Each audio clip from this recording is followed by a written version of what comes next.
Hello everyone and welcome, I'm Beastly Eel, and in today's video we're going to be talking about the latest episode of Daredevil Born Again. So in this episode there were basically two stories going on at once. It was both one about Wilson Fisk and the other one being about Matt Murdock. So the two of them have obviously gotten rid of their darker halves, Matt Murdock getting rid of the Daredevil persona and Wilson Fisk getting rid of Kingpin. So I'll start talking about Matt Murdock first, then move on to talk about Wilson Fisk, and then we'll talk about how their stories combine and what we might see in later episodes. But let's get right into Matt Murdock. So Matt Murdock is very much disappointed at the fact that White Tiger was killed. So he goes to the morgue. Sorry, I almost said mortician, and I wouldn't be completely wrong, but he was at the morgue.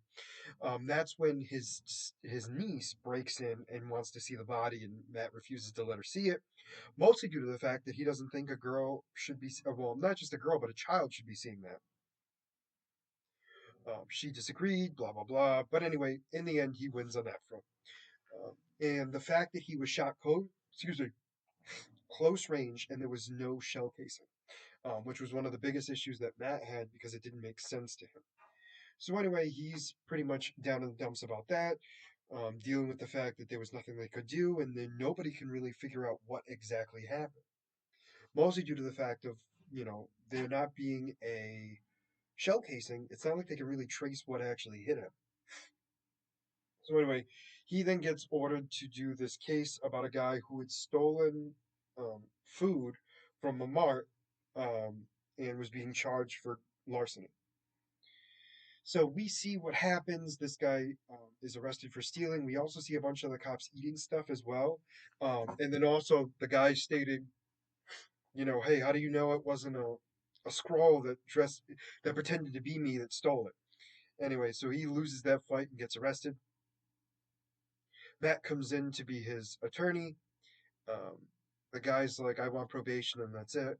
I don't care about anything else. I don't want anything else. You're not giving me anything else whatsoever. So Matt goes and talks to the what I'm assuming is one of the assistant DAs and is talking to them, and they're like, no, he's getting 60 days. And he's like, no, that's not going to happen. He goes, what he stole was insignificant. And for the fact that, just because he's done this over and over again, he's not done anything crazy to the extent of being very harmful to others. And this was such a minor incident that it should not be anything worse than what it is. So after a long negotiating and Matt flirting with her, he gets it down to 10 days, where seven of which, or no, or five of which, I don't remember exactly how many. But the idea is after the weekend, he was going to be released. So Matt goes and tells him that he's only got 10 days. And then that's when the guy flips out at him and says, man, I don't think you get it. He goes, they'd rather spend the money to put me in prison and spend all that money for the food and everything and housing me and everything else for as long as possible, but not feed me out in the public. He goes, do you realize how awful that is? I mean, that's probably the worst thing that they could possibly do to me. And the fact that you're okay with it is part of my issue. And so, very much playing to Matt in the sense of being like, you're not doing me a favor. This is a screwy situation to begin with. So, anyway, Matt finally walks out of there and realizes the guy's right, realizes, the world isn't right. And so that's when Matt starts to really get pulled towards Daredevil. So he meets up with his psychologist girlfriend, who then talks about all their problems and everything else. And he sneaks out at night and listens. Oh, I'm sorry. Sorry. So he goes and sneaks out to where his friend, where the White Tiger dies. So he actually drops something to see where it goes, and it turns out that the ground is pretty much very much unlevel. So he finds out that there's a drain that everything kind of goes to. He goes to it, finds the shell casing, and it has a Punisher symbol on it.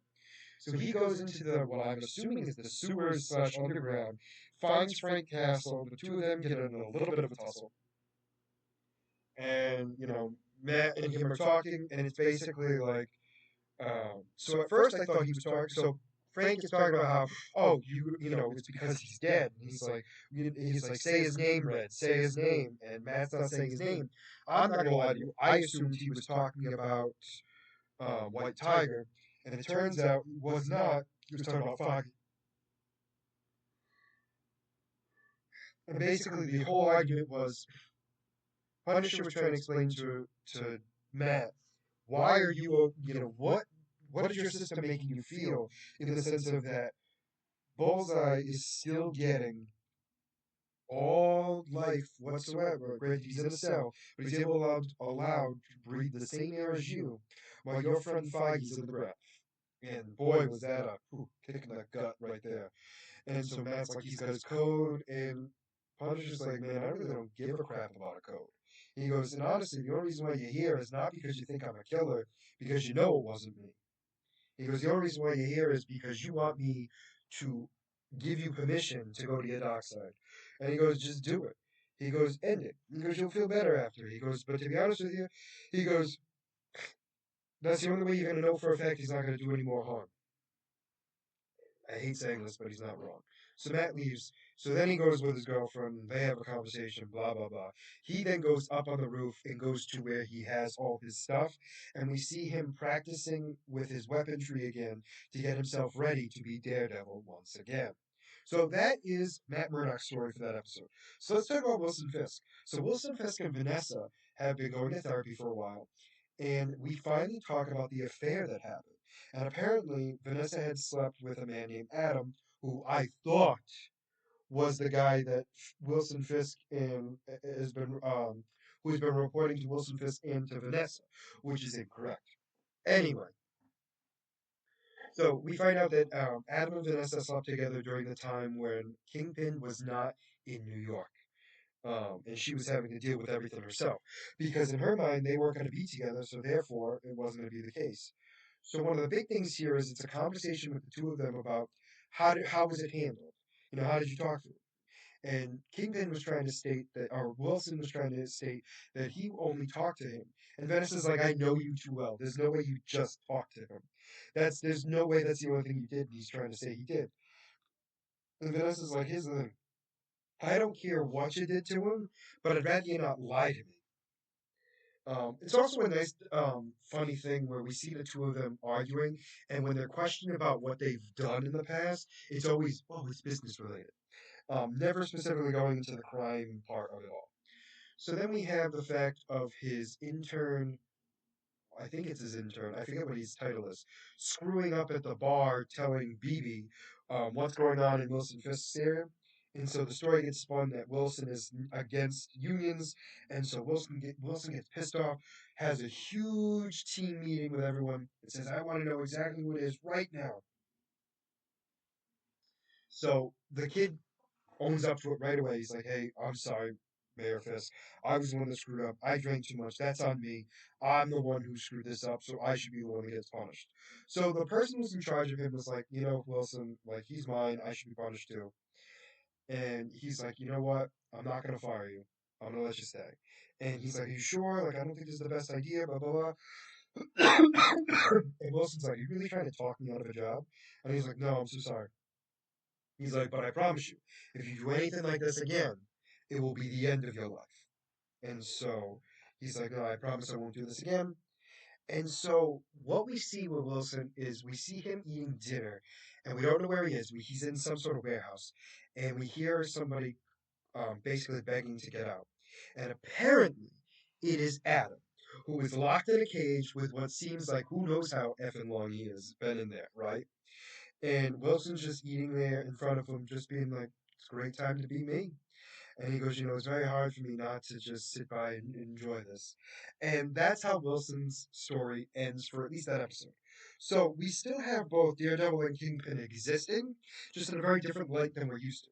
So anyway, we then have an after credit scene, which we finally get to see the Muse. Now the Muse, I'm not 100% sure. I don't know this character in the comics whatsoever. This is a character I definitely want to learn more about because I didn't even know this character existed. He's giving me like Professor Pig vibes from the Batman universe.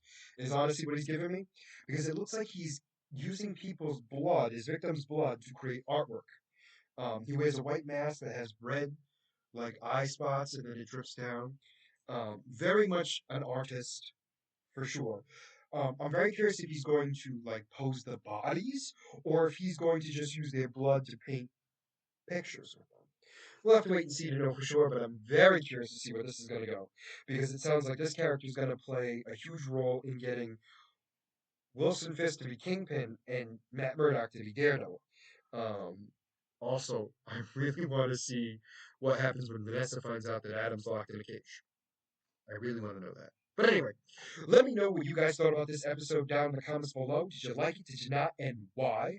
And as always, if you like the content you see, please make sure to like and subscribe down below. Other than that, this is going to be Beastly Eel signing out. Have a wonderful night. Bye bye.